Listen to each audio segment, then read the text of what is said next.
വടക്കൻ കേരളത്തിലെ തെയ്യാട്ട സീസണിലെ ആദ്യ പെരിങ്കളിയാട്ടത്തിന് തൃക്കരിപ്പൂർ മുച്ചിലോട്ട് ഭഗവതി ക്ഷേത്രത്തിൽ ഭക്തിനിർഭരമായ പരിസമാപ്തി. 22 വർഷങ്ങൾക്ക് ശേഷം നടക്കുന്ന കളിയാട്ടത്തിന് ആയിരങ്ങളാണ് സാക്ഷിയായത്.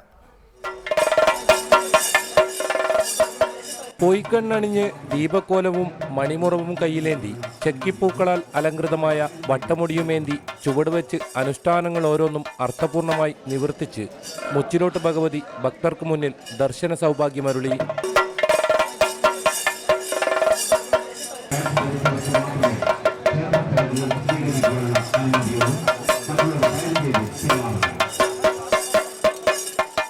കൈലാസക്കല്ലിനരികിലാണ് മുച്ചിലോട്ട് ഭഗവതിയുടെ തിരുമുടി ഉയർന്നത്.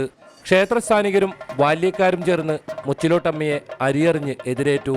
ചീനിക്കുഴൽ സംഗീതത്തിൻ്റെയും വീക്കിച്ചെണ്ടയുടെയും അകമ്പടിയോടെ മണങ്ങിയും നിവർന്നും തെയ്യക്കോലം അവതാര നടനമാടി.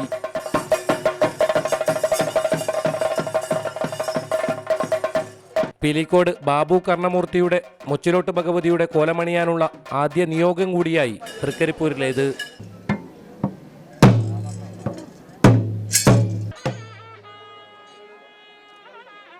KV Baiju, reporter, Kasaragod.